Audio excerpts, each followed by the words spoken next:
It's that time again, Sunday, 6 p.m., and welcome to Steve's Place. Anyway, tonight we should have an interesting guest here on how to make your phones private. There's a lot of reasons you may want to do that. Um, for one, we seem to have no privacy in our world today. I mean, even here at where I live, uh, the lady across the hall, basically, or the steps, has a doorbell that has a video pointed right at my door. So I have literally no privacy here, and I'm sure all of us seeing that, and now with these new phones and everything, we get to the point where uh, we're being tracked and everything. But I digress.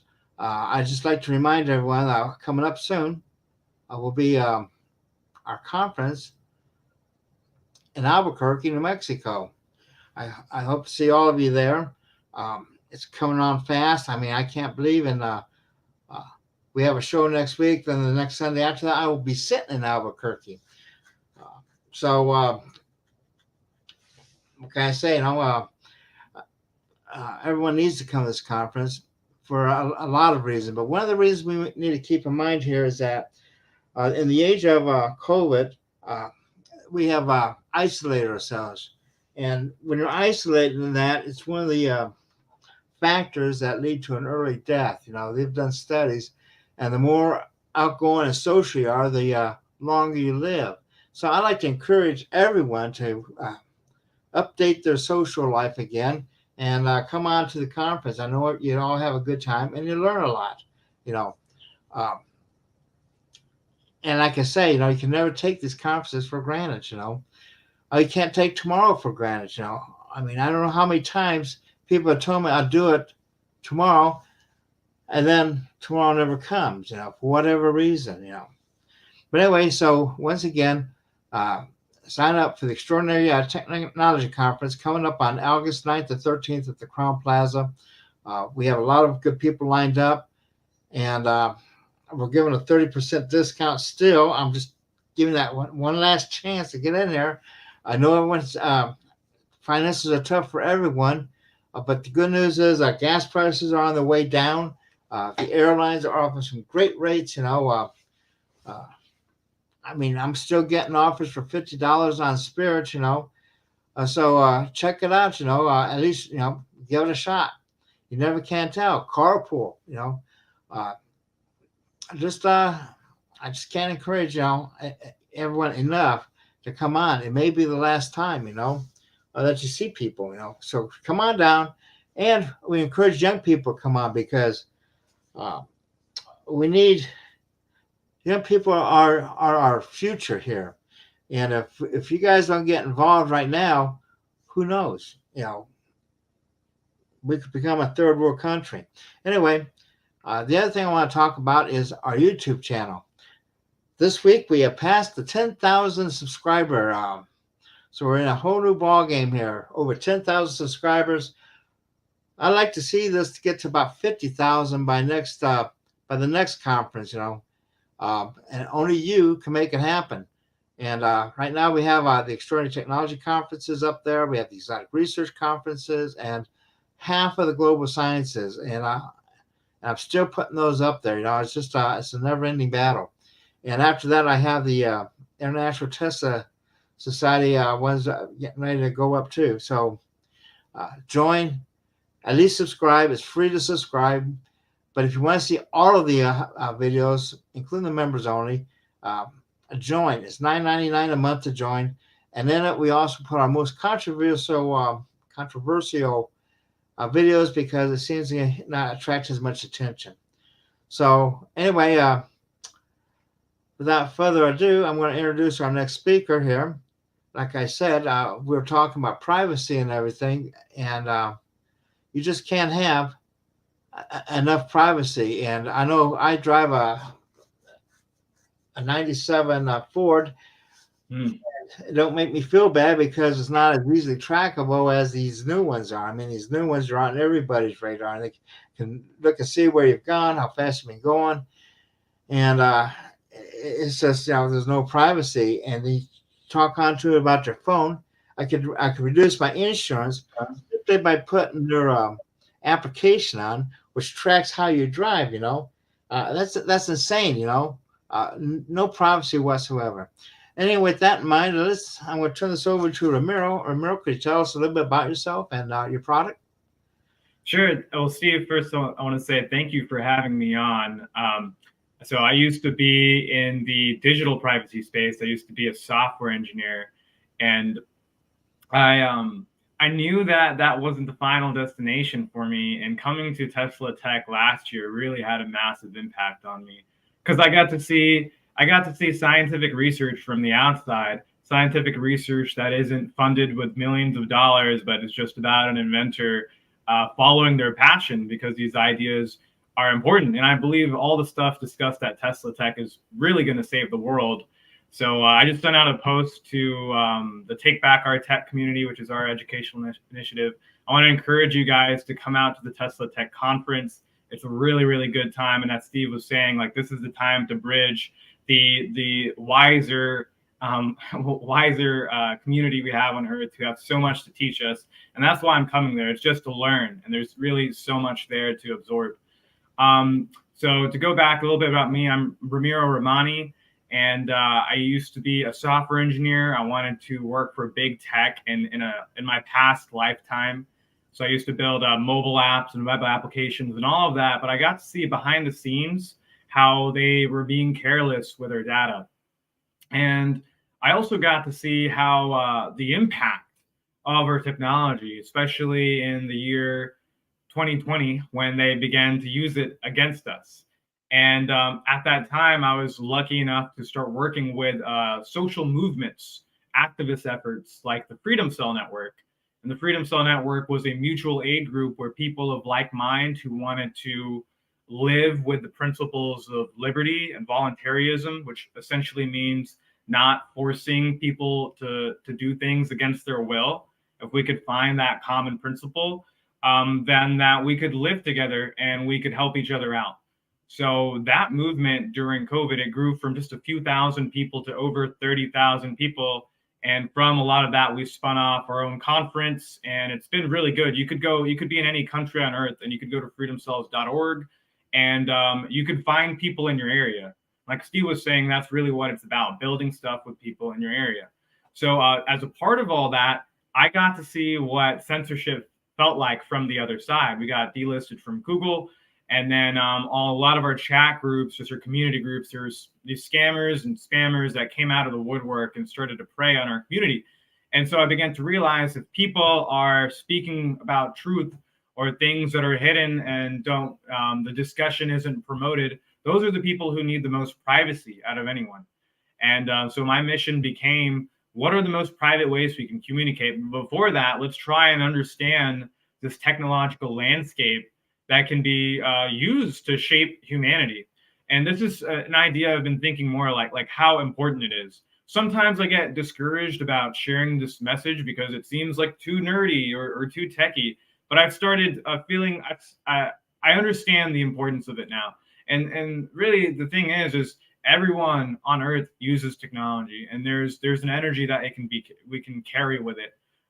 With all these phones synchronized together on the same software, a feature deployed on 7 billion phones will change human behavior no matter what. And we'll get into that. So my goal has been, how can we transform our mobile ecosystem the opposite way? Instead of it being used for evil, for lack of free choice, for lack of free speech, how can we use it for good? Okay, that was a long-winded intro. I will get into this slide deck here. So our project is called Above Phone, and it's a privacy phone, and we also sell privacy services. I'm working on a privacy laptop. And then I also have an educational initiative about how you can get more privacy into your daily life, whether it's your computer or your phone or your browser, anything.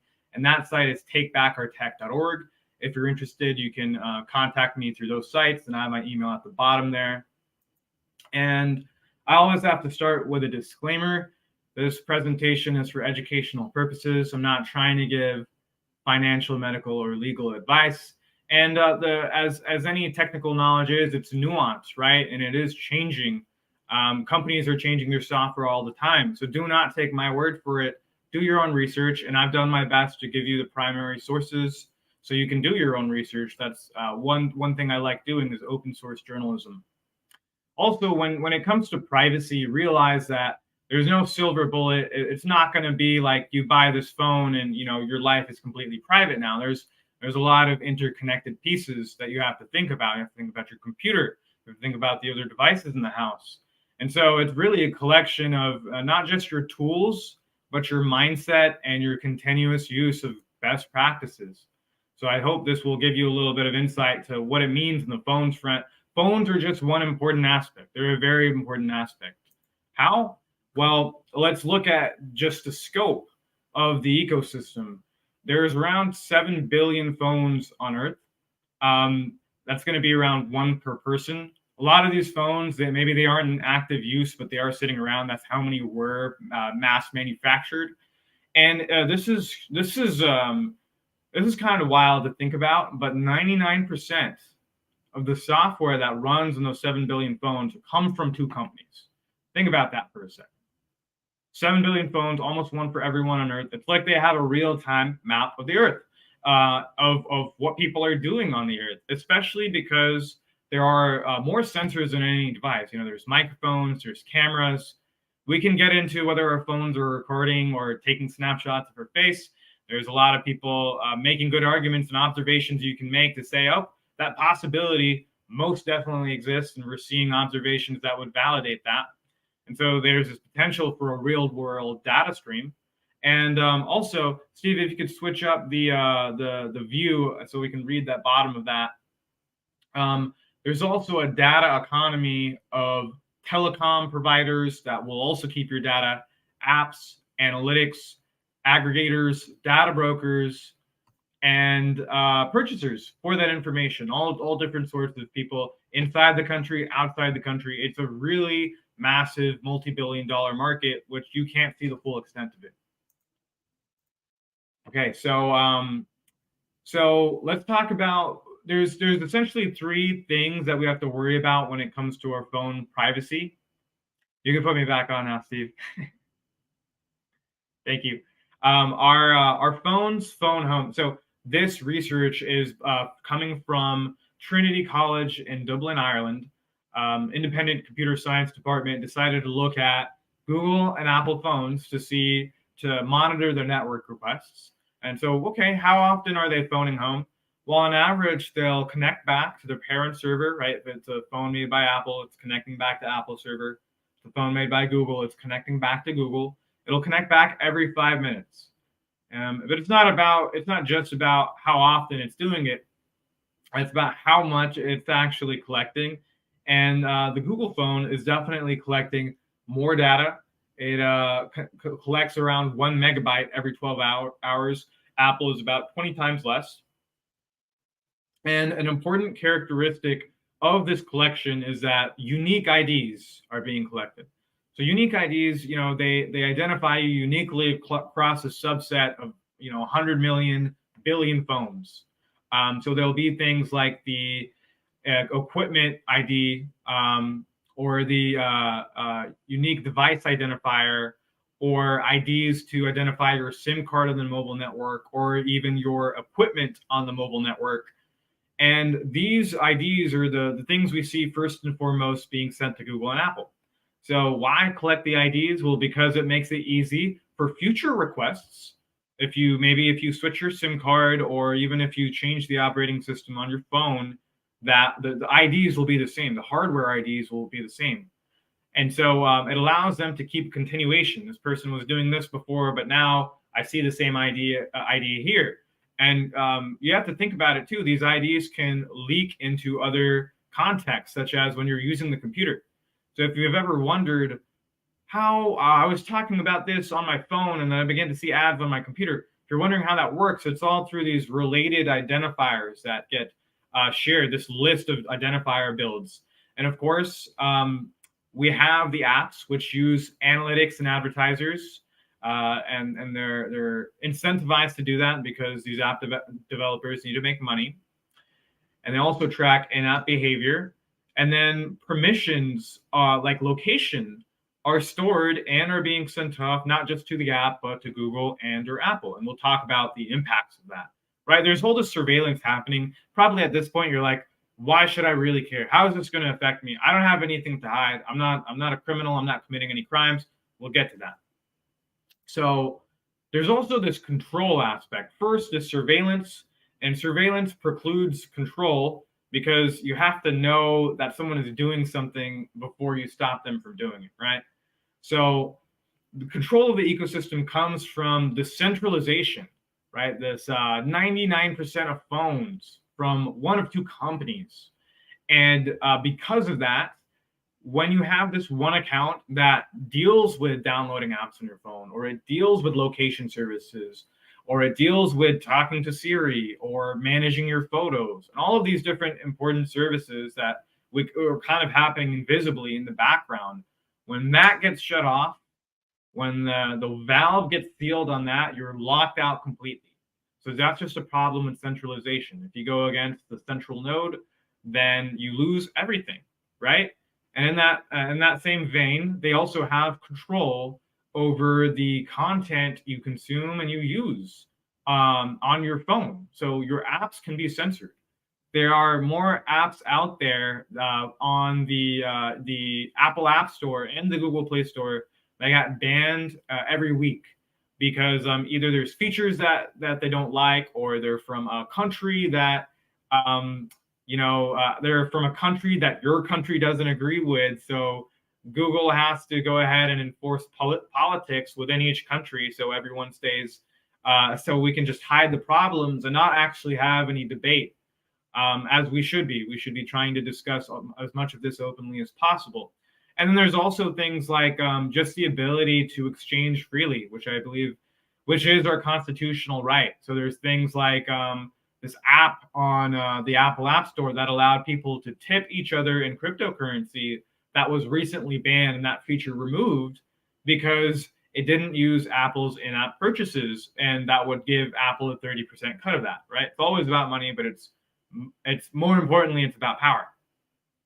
Also, these analytics and advertising services we're talking about, these are also owned by big tech. I'll get into that a little bit later. And then lastly, human behavior is being influenced en masse with this technology. And a quick example of this is, let's talk about digital payments, right? I would say like 5 to 7 years ago, cash was way more prevalent. Credit and debit cards just started to pick up, become more convenient and nice. Now everyone's on Google and Apple Pay. There's, people my age especially are using their phone and they tap it on the screen, and that's that. Well, just think about it. How did that happen? Well, they rolled out that software to all the phones at the same time. So think about what other things they can roll out, and I'll give you some examples later. Okay, so this is the part where we talk about the potential real-life consequences. Victims of big tech. Sounds very it sounds very ominous and serious, and it can be, right? It can be if you're on the wrong side. And so the first example I have is this innocent man in I believe it was Arizona. Yeah. Who this is a pretty crazy story. Okay, so I'll explain a few things. So this man was arrested by the police for a murder, a shooting, and the police did not have any leads. They didn't have any promising leads at all. All they had was a blurry picture of a white Honda. And so in the past few years, since 2016, there's this new type of a warrant, this request for data from Google. And this type of warrant is called a geofence warrant. And so the police requested this geofence warrant from Google. What's a geofence warrant? Well, they're able to pick a date and time and location and get all the phones that showed up in that area. Literally, it could be one phone, it could be a few hundred phones. So in this case, they picked the area of the murder. I've got an example, a document of what a central vault warrant looks like. This is not from this specific murder case, but it is from a robbery, a different robbery. And you can kind of see how that area on the map is circled. So essentially, there's a secret database that police will send their requests into, and Google will supply them. Here's all the phones that were there at that time, and they won't provide the actual people behind them, but they will provide those unique identifiers that we were talking about earlier. And police have enough on their end to cross-reference those with phone records and other details they have about their suspects. And so, where is this data coming from? Well, if you've ever used Google Maps, as I have, you're in this database. You're in the Sensor Vault database. I kid you not.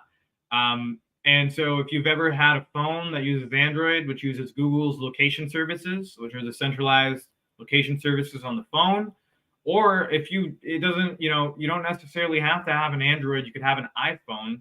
And if you've ever used Google Maps, you are in Sensor Vault. That's where this data comes from.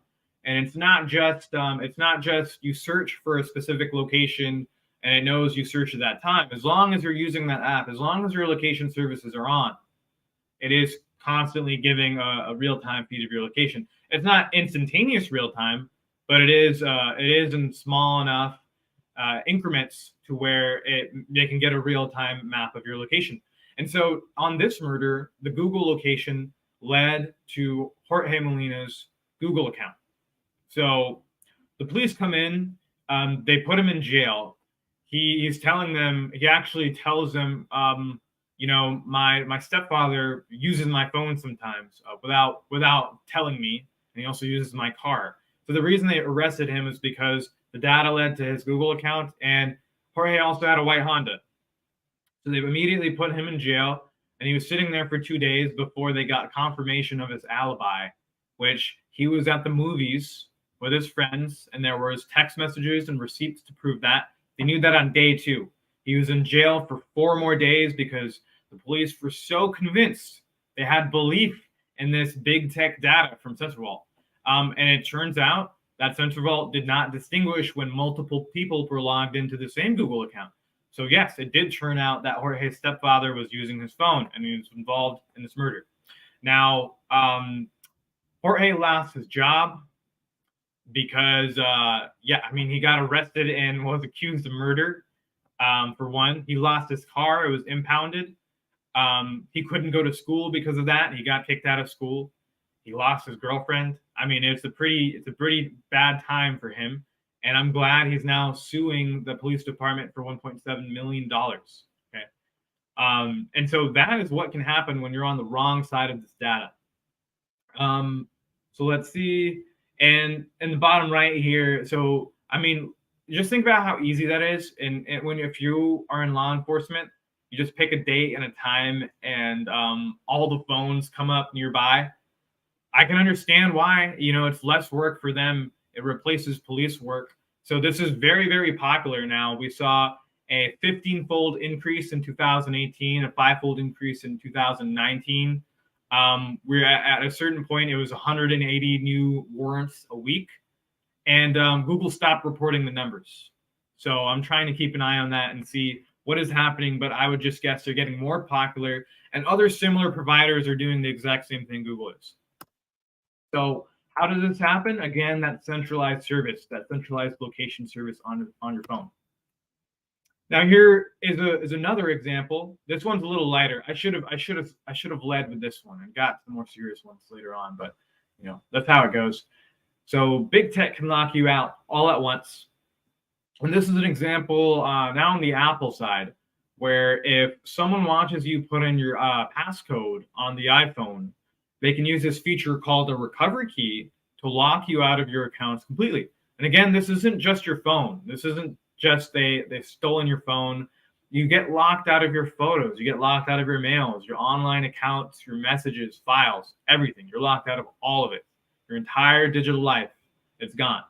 And so in April 2023, that happened to Greg Frasca. So it's a scam where people late at night, you're at a bar or something, and they watch you type in your passcode.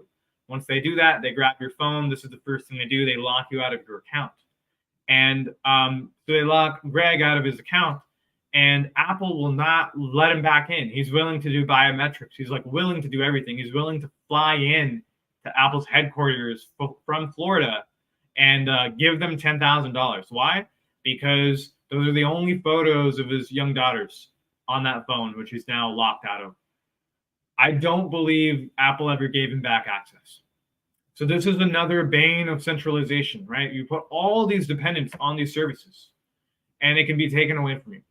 Their terms of service protect them. They don't protect you, even though you're paying for it, even though it's your phone. So you have to ask, are you using the technology or is it using you? And similarly, in the bottom right, breaking your terms of service can do the same thing. So another gentleman named Matthew, he lost $25,000 of content. He paid Apple all this money for apps, different programs on his computer, music, and he lost it all, right, when he supposedly broke the terms of service. The lawsuit isn't very clear on what happened that got his account unstated, but it happened without warning, okay? So here, this is your warning. You can get locked down. And if we want to get a little more personal, these companies, the direction everything is going, if you're using their tools, they are beginning to scan your photos. This is a story from, I want to say, the height of the pandemic. So I think it was in mid-2020.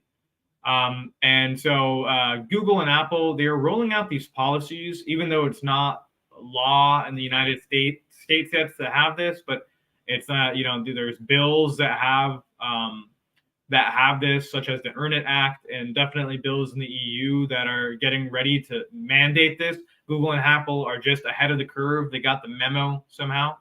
But when you use their photo services, I'm only going to speak for Google Photos. Apple tried to do this. There was a massive backlash and they stopped their program. But whenever you save photos in their cloud storage, those are automatically being scanned by AI and checking against a massive database of child sexual abuse material or child pornography, right? And so this family in San Francisco, during the height of the pandemic, they couldn't go into the person to see their doctor. Their child had a problem. Their son had a problem. So they took a picture of him, a naked picture of him, to show the doctor. And they sent that to the doctor, right? No big deal. 2 days later, Mark's locked out of his entire phone.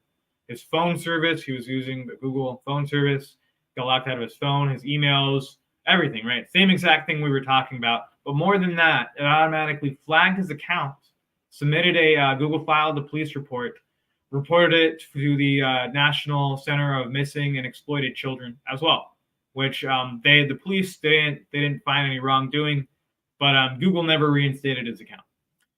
So even in your most personal matters, when you think it's to the family, Google is using a massive database of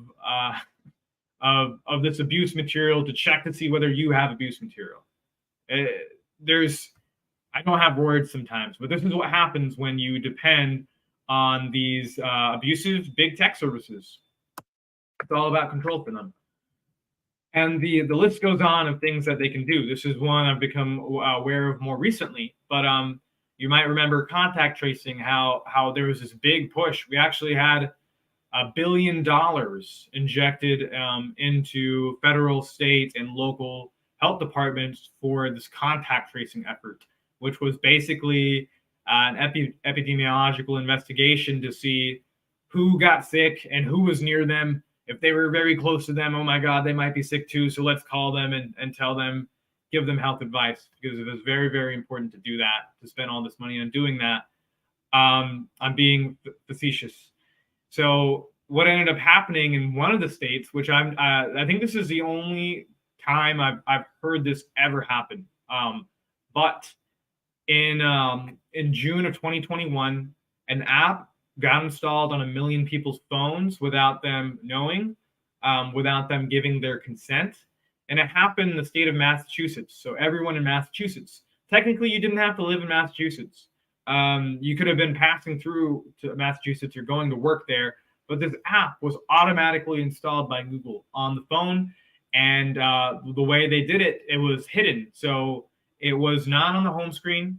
It was not on the home screen. You couldn't see it in the list of apps. You have to go into the settings to dig for it and find it.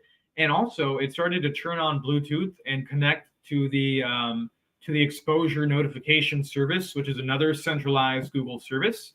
and it was measuring proximity of the different phones around it, which then could be used by the Massachusetts Department of Public Health. Now, the Massachusetts Department of Public Health is now being sued by a few plaintiffs, and there's this organization that is doing good work to bring this case forward. But again, how does this happen? How does this happen without your knowledge? Would it happen again? This is looks like a health emergency is what it took for them to do this. Has this happened? The only reason they got caught is because people got notifications for updates, and some people ended up finding it. This was a very sloppy job by them, but they're not really being held accountable. There's not very much press for it, but it happened, and you can look it up. So again, they can install apps on your phone. Some people would call that a backdoor. Some people would call that spyware. So we talked about victims of big tech, because I guess it's important to kind of lead with the real world. But now we can talk a little bit about, let's try and understand this big ecosystem and the different parts of it. I bring up those two big tech companies a lot, but they're a large slice of the issue, but they're not all of the players. So I mentioned the study earlier, so I'll kind of move through this pretty fast. So there's a study in the top right corner if you want to look it up. And the important part to note is there's tracking that exists in these phones. It's using unique identifiers. On the Google side, it's logging a lot of information about the standard apps on the phones, like the dialer, calendar, contacts. On the Apple side, it appears to be much smaller, but also no one knows exactly what they're sending, because there are some opaque payloads in the data that is being sent off, meaning that it can't be decrypted by us. Only Google and Apple know what's inside there. And it could be that they have a very advanced form of compression that's hiding the true size of that.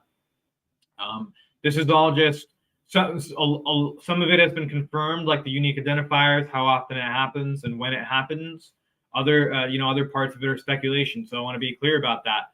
But also that what's important is the operating systems on from these two companies, right? The core of the phone, the operating system, is hidden. You don't know what it does. You did not write that code. You can't go in and see the code. You can't see what it's doing. You can only try and make observations from the outside, as this study did in Ireland. So there's that part. That's a very important thing to note, that this operating system is proprietary and hidden from you. You don't know what's going on, and there is no way to turn the tracking off. Google and Apple both provide very cute privacy permissions, like, oh, do you want to opt out of analytics or location tracking? And you press a little switch, and you're like, thank God I opted out of that. Now that doesn't actually work the way you think, and Google is being sued for this, $40 million, and I forget the state. The state escapes my mind. Actually, one of the articles I'm going to do very soon is all of the different lawsuits that are ongoing against Google and Apple as well. So there's no way to turn the tracking off, long and short of it. So that's the operating system layer, right? That's the core of it. Now, on top of it are the apps that you use every day. And there's another study that we can look at to see this tracking ecosystem. And this study focused more on Google than Apple. And so it looked at 15,000 apps monitored on the Google Play Store. And they did that through they did it through a VPN, which is a proxy, right? Like your phone's network requests go through the VPN before going on to their final destination. That's how they did the study. And they looked at popular apps. I believe 40% of the apps they looked at had 1 million downloads. So they're likely apps in your phone or my phone back when I used to use traditional phones like this. And the important part to note here is these apps, just like the operating systems, have hidden proprietary code, the overwhelming majority of them. More than that, they also include libraries, right? Like little additions to their software that are pieces by other companies, like analytics companies or advertising companies. Back when I used to be a mobile app developer and I published my first application, that's exactly what started happening. These advertising companies started reaching out saying, hey, do you want to make some money? include our advertising library in your app, and it automatically gets it gets added onto the app, and then it's running in the background. It also has access to all the same permissions that your app does. So if you give an app permission, then so do the 11 or so different organizations within those libraries. So on average, apps on the Google Play Store connect to 11 different domains. What does that mean? In the scope of the study, that means it connects to 11 different websites that are not the intended app, right? Let's say you're using a hardware stores app. It should only connect to the hardware stores website, right? Well, in this case, if you're looking at this statistic, it's not just connecting to the hardware store, it's connecting to 11 different either analytics or advertising companies, or actually for a large majority of it, unknown sources. We don't even know what these companies are. So that tells you the extent of this data black market that people are taking advantage of. And I will say, back when the study came out, there was actually more alarming. The unique device identifiers I was talking about at the beginning, apps used to have access to that too, but Google limited what IDs these apps have access to in 2019. So apps, they now use the Android ID, which is it's the typical ID used across the Google Play Store, right? But if you insert in information on your app, if you're putting in your email, there are ways for apps to get this. There's different fingerprinting techniques. When I say fingerprinting, different resources that they can put on your phone to try and create a unique tag for you so that they can identify you. There's different techniques they can use. So I'm just showing you how big the industry was before, and still is really. And the enlightening part of this study was they actually went one step further, and it's like, okay, who owns all of these analytics and advertising platforms? Let's do an analysis.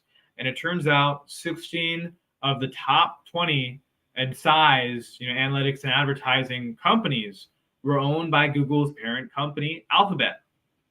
So not only does Google have the operating system and a very clear look at what you're doing there, but they also are getting real-time behavior from the apps. They're really on every part of the ecosystem. Apple is, again, there's a much lower external requests on Apple, but there's still an average of 2.5, which is not nothing. And Apple has its own privacy problems that maybe we can get into in the Q&A. Now, we talked about the core of the phone.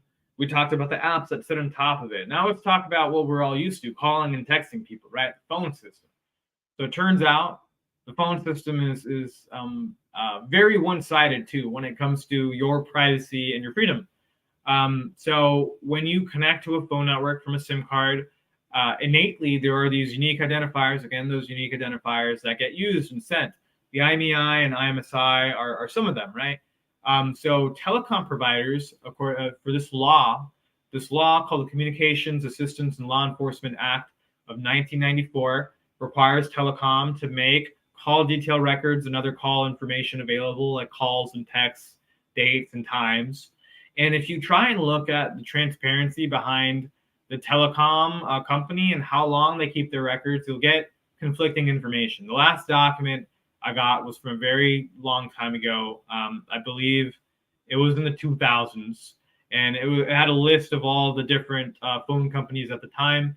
And there was very vague numbers. So it's like, we'll hold calls from 2 to 7 years or indefinitely in the case of AT&T. And they're also, so again, they're hanging on to these call detail records. And then there's also secret programs. Oh, and okay, so all of these records that I'm talking about, law enforcement is able to warrant them. And this is an example on the right here of what they're getting when they ask for these call detail records. You'll notice that they actually have the tower, the radio tower, the nearest radio tower. They have the date, time. They have the phone number in and out, and that is a very limited view. That's just a report for demonstration. I'm sure there's, these towers can log network requests too, and that would be included in the information these telecom providers have. So there's that aspect. But at least with telecoms capturing data, at least there is due process. A judge has to approve of this warrant before they can get access to information. But there's also secret programs like the Drug Enforcement Agency's Hemisphere program, which just collect with the cooperation of telecoms. They collect 4 billion call detail records every day. That's right, every day, for searching an association. So in this secret program, there is no due process. They have something called an administrative subpoena, which basically means like, okay, we've got this case, we've got this drug case. It's typically mostly drug cases. There's marijuana cases in there, all these different sort of drugs. And what happens is, instead of getting a warrant, they will go to their supervisor in the DEA, and they call that an administrative subpoena. And they'll just ask, is it okay to use Hemisphere on this case? So they do that, and they're able to search with high fidelity and get leads on related phones, like phones that they might have made a lot of calls to. Or there's even a specific, really one of the coolest things about the program for law enforcement was that it was very effective with burner phones. And they had this algorithm that could give you a probability of, hey, this one drug dealer's phone, he was using this phone. Now let's find the phone that made a lot of the same types of calls, maybe to the same numbers.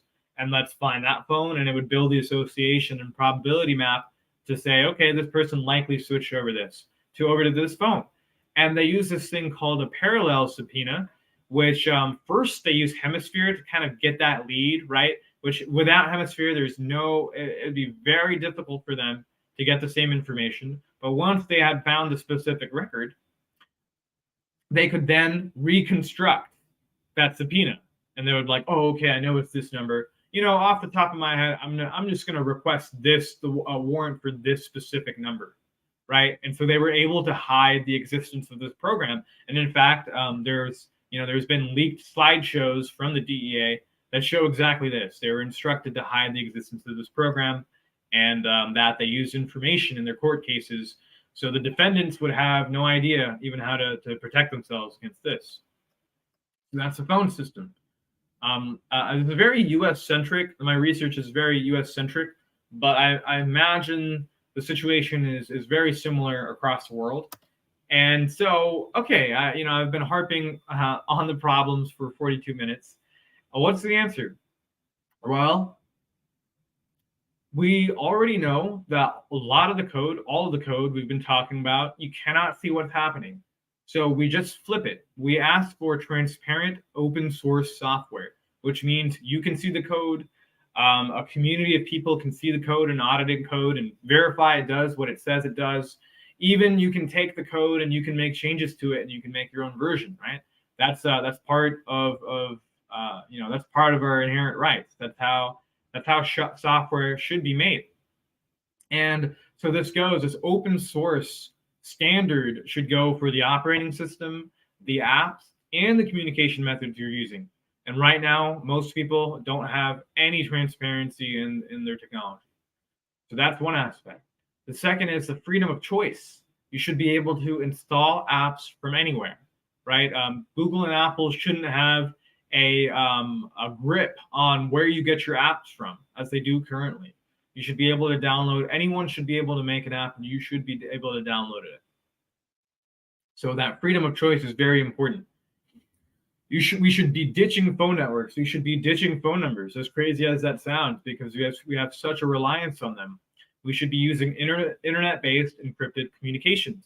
There is legal safety and protection in using internet-based encrypted communications. In fact, there's a clause in that CALEA Act of 1994 that I mentioned earlier that specifically protects internet-based communications, and that telecoms are not required to make that decrypted data available to law enforcement.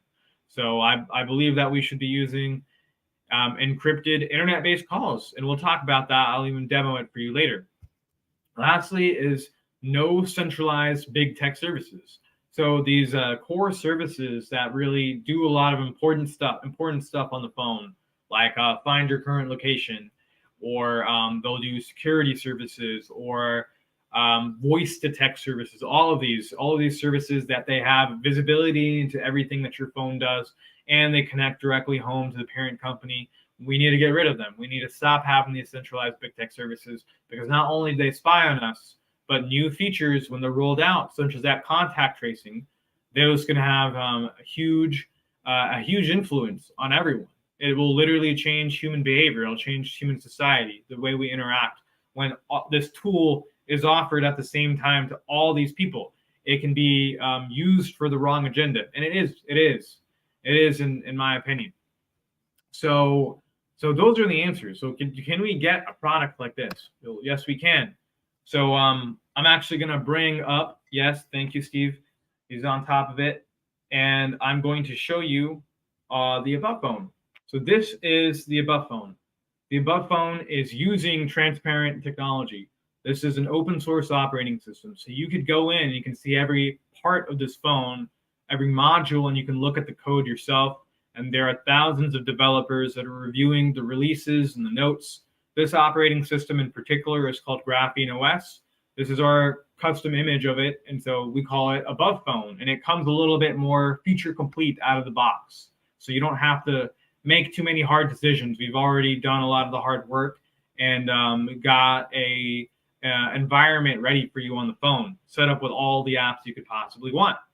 Now you've got different alternatives for everything, different private alternatives that are protecting you, right? For the first thing, on this phone, my internet traffic is encrypted. So it's got a VPN. Maybe a lot of you use a VPN out there. That's good. That's just a start. Now you need to have a trustworthy VPN service.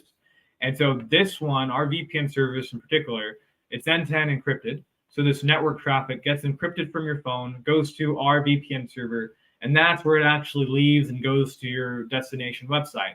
So in between that, your internet service provider, or even your telecom, because they're the one running your cellular service, they can't see what websites you're visiting.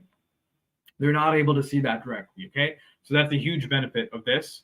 And so we have a VPN on the phone already, and then we have all of these different abilities. The first thing I want to show you are these kill switches. Make peace with these kill switches. So you'll notice a few things. You'll see that I have airplane mode. If I turn that on, that'll completely turn off the radio. I also have microphone access and camera access. So I can turn that off if I want. I'll just turn that off for the entire phone, right? So you have kill switches for these, which is pretty great. And you have control over all of your apps as well. So you have global toggles for the phone. And then you also have things like permissions per phone. So I'll use Telegram as an example, because that's an app I use a lot. Now, you can go into Telegram and you can control all of these permissions. Now, you'll even notice you can't do this on a regular phone, but I could turn off the internet for this app. I could use my apps offline only. So that way I know there's not any of my data being sent back to those companies or those apps.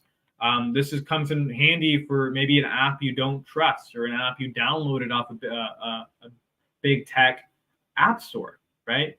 So you have a lot of control and you're getting visibility into all of these things. So I'm going to show you. So I've showed you permissions. I've showed you those kill switches. The way the service works. This is the first question that people have. So how will this work with my phone? Do I get service from you guys? No, you don't need to get service from us. The best thing about this, it will work with your current service. It works with any GSM-based service.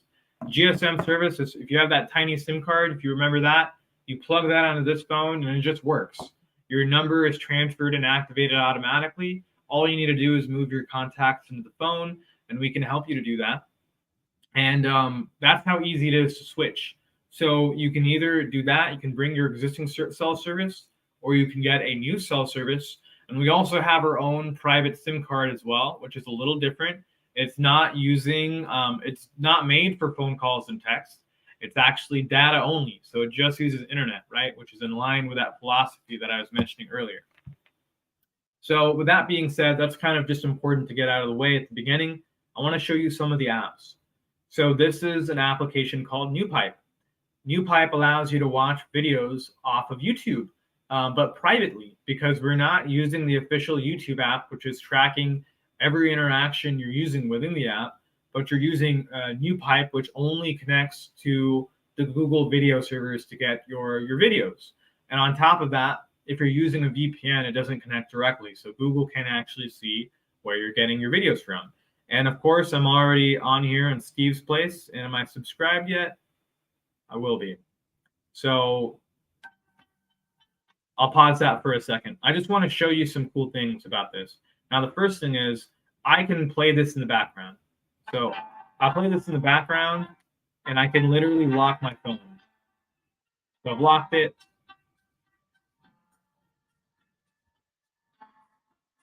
Now, that didn't sound that amazing, but if you've ever used the official YouTube app, you know you can't do that. You're not allowed to do that. They literally don't allow you to do that.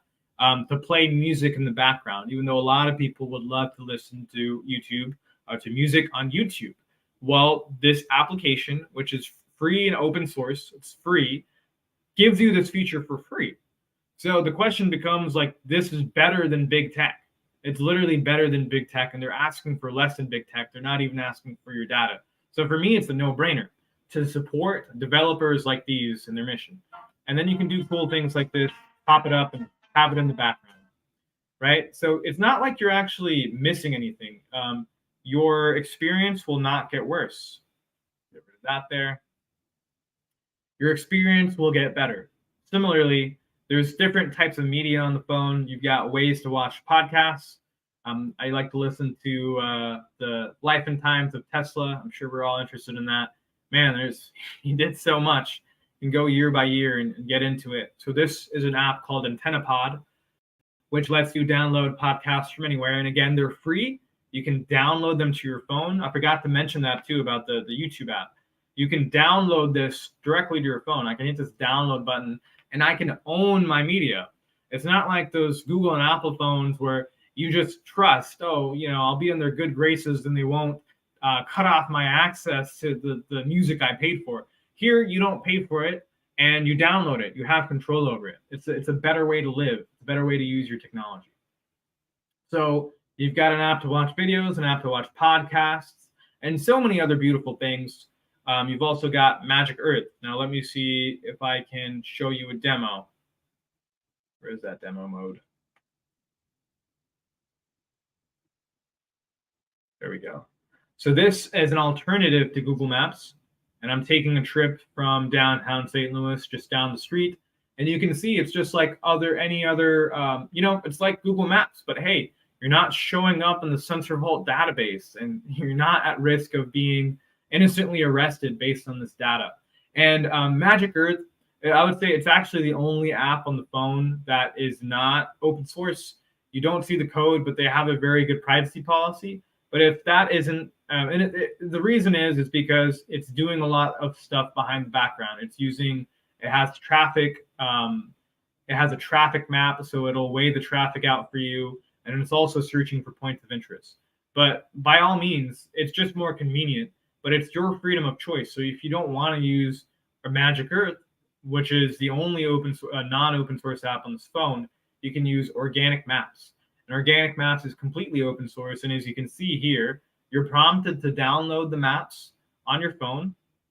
And once you get close to a map, let's see, I think I've already downloaded the map for Tulsa. So let me go to another place on the map. Let's go to Nebraska. Never been to Nebraska. So you're prompted to download that map. Now I could download the maps of the entire country, and then I could go on a road trip and I could put my phone on airplane mode and I wouldn't be connected to the internet the entire time. That's offline only navigation, right? It's just not possible on a normal phone. It's only on this transparent, beautiful, new free ecosystem that you can do this. So I like to do this. I like to support the developers that make these apps. It's very important for us to put our money in the right places to support the values that we agree and we're aligned with. And as you can see, it works great. There is some work that I'm doing on making the data as rich and as complete as something like Google Maps and Apple Maps. We also have to do our own part and crowdsource that information. For instance, I'm looking to find a diner in my hometown. Well, that diner isn't automatically going to be picked up by these apps because they're not sucking up everyone's data. So I actually have to go in and add that diner so for everyone else. And so that's a big, that's the responsibility that we have on our shoulders. But I dream of a future where we get to decide where, the places on our map, there's no agenda, that there's just an alignment with what we like, which maybe that might be for you. That might be places to grab Tesla technology. It might be places to get organic food. It might be places to do practice energy medicine. So that is the future that I see. Now, I'm going to share with you. So we talked about maps. Let's talk a little bit about communication. This is an application called XMPP. I mentioned earlier, our communications also need to be open and transparent and decentralized, meaning that it's most important for communication. They need to be decentralized because you need to be completely in control of your data. No one should be able to cut off your freedom of speech. And more importantly, no one should be able to steal your messages. So this is XMPP, or known as Jabber. Some of you watching this might have already known about it. It's software that's over 20 years old. It's been used in so many different ways. It's been used by governments. It's been used by military. And it's a chat protocol that can scale to millions of users. More importantly, it does end-to-end encrypted voice calls, video calls, and messages. And it's completely free, and you can run it yourself. If you have a computer at home, you could run an XMPP server, no problem, right? You don't get that from Apple. You can't run your own iMessage. You can't run your own Google Hangout. In fact, Google Hangouts used to be built on XMPP. So you used to kind of been able to, but the problem is that XMPP is an open standards foundation. It's not an organization that's fundraising money or marketing itself. So all these companies, these proprietary companies, they made a lot of money off of XMPP, but they never help. They would never tell you about XMPP because that would mean that they would have less of a market share. Okay. So that's what we need to do. We need to find this great software. So XMPP is super reliable. And also what it does is it allows you to bridge out to the phone network. So I could actually dial a number here. Oh, I'm going to leave that out. You can see a few phone numbers in there. That is, you can bridge out to the phone network. So that's pretty amazing. You can, our friends at JMP Chat, they built a service that will allow you to bridge you see this chat application. I can literally dial phone numbers from it. I can text phone numbers from it. And I don't need to have a SIM card in my phone. It works completely over the internet. So there's some inherent privacy benefits in that. It's not going over the nearest radio tower. It's actually originating from one cell tower where the internet uplink is, right? It's where that transfers from the internet to the cellular network. That's where all the calls originate from. So they can't actually tell where I'm making calls from this phone. From their side, since I'm using a VPN, it all just looks like encrypted network connections. The phone call originates from one place. So that's just one thing. The other thing is there's no personal information you need to give in order to start this phone number. And even with payment, you can use cryptocurrency like Bitcoin or Monero to pay for it.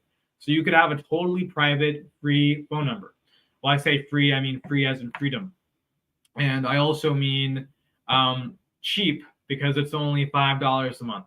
It really can't be beat, and it works pretty well. The number on my business card is one of these internet phone numbers. So new technology, it's not hard to use. I recommend that you try it.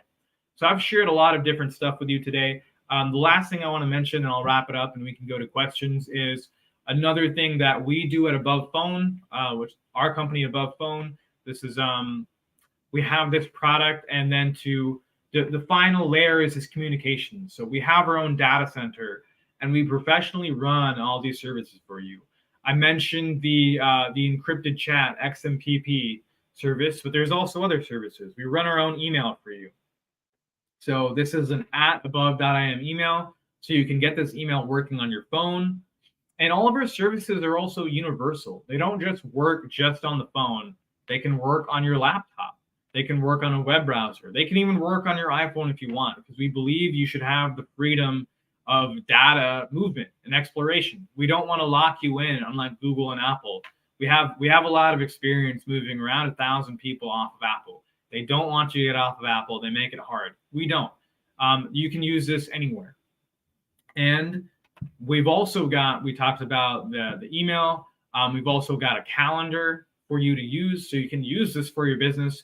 We've also got video conferencing right here. So if you've ever used Zoom before, this is an open source, private, encrypted version of Zoom.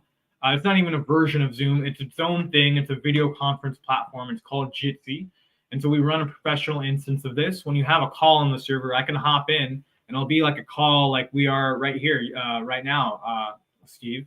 And we could hop in on this call. And then once we end the call, there's no trace of it left, right? So these are all things we can do instead of making phone calls that are collected by many, many different companies and data brokers and law enforcement agencies. Okay. Now, we also do a few other things. We have our own search engine that's a part of it. And I mentioned the VPN. And there's more services in store as well.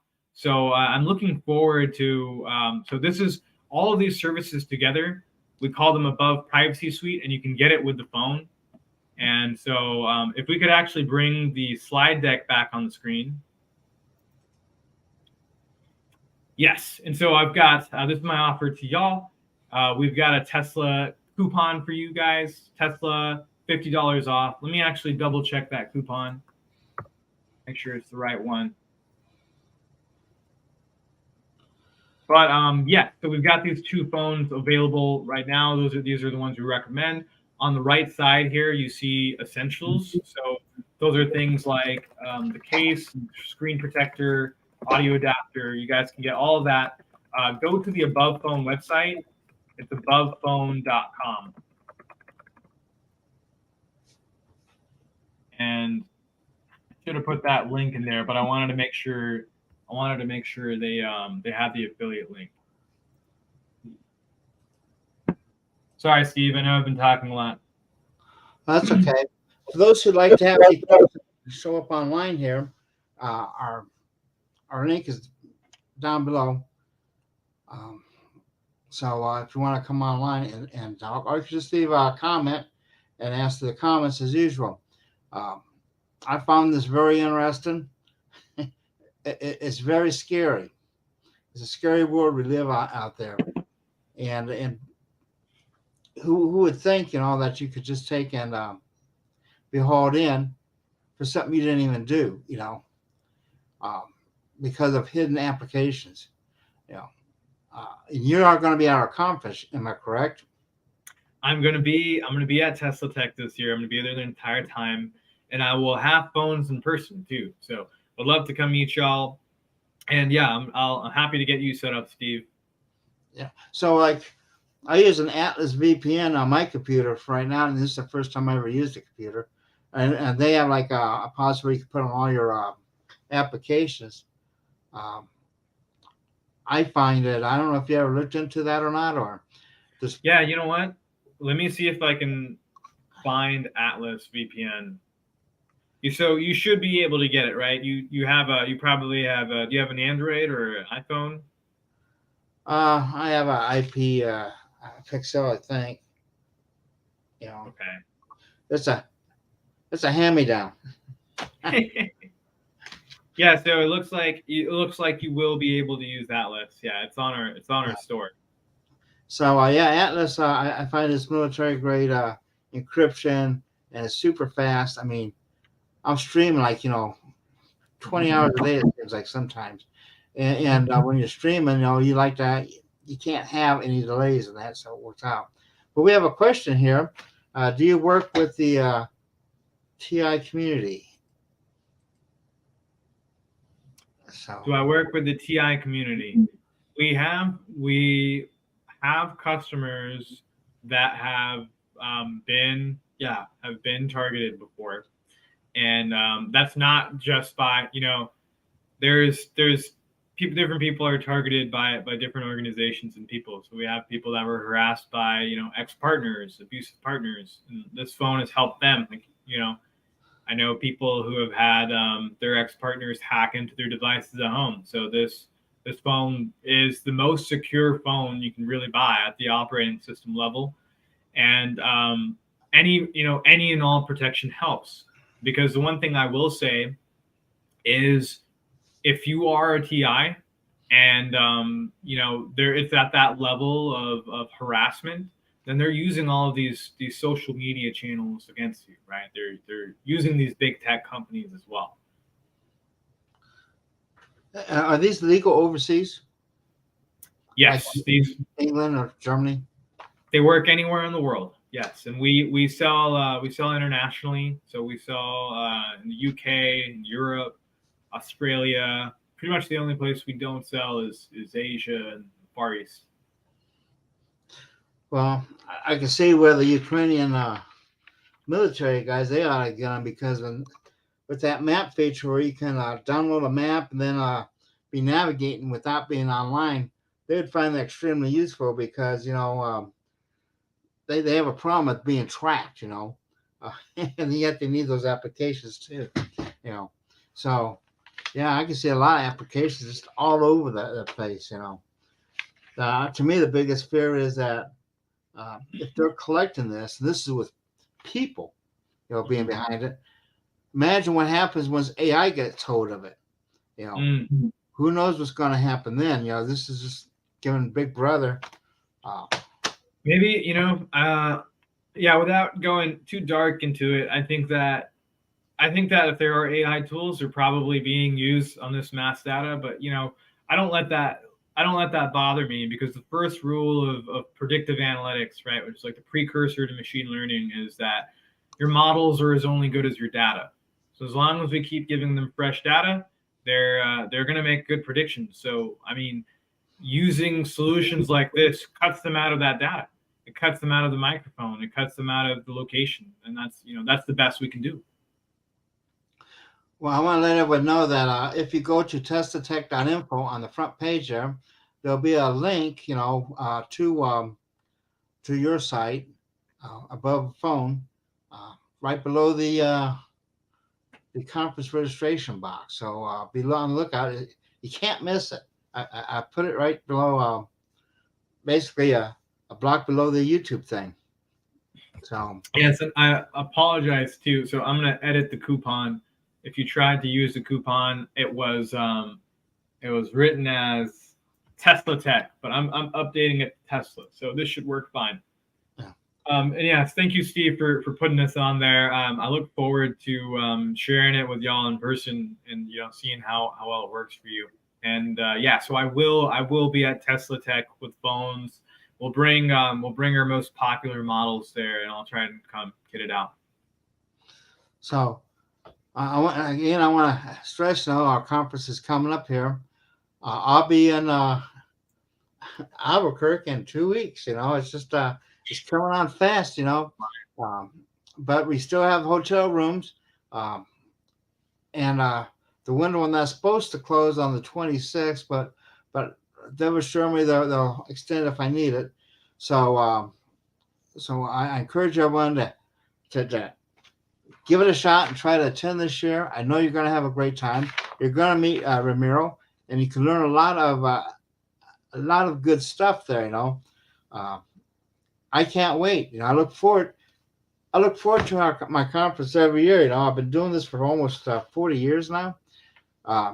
You say I've seen a few rodeos there, but this is it's more important than ever, and it's important that we all get out and start meeting people. Don't isolate yourselves. That's the worst thing to do for your health. And I know I've lost too many friends. Like I go to pick up a phone, call someone, and they're no longer there. Sometimes I get word of what happened to them, and sometimes they just disappear.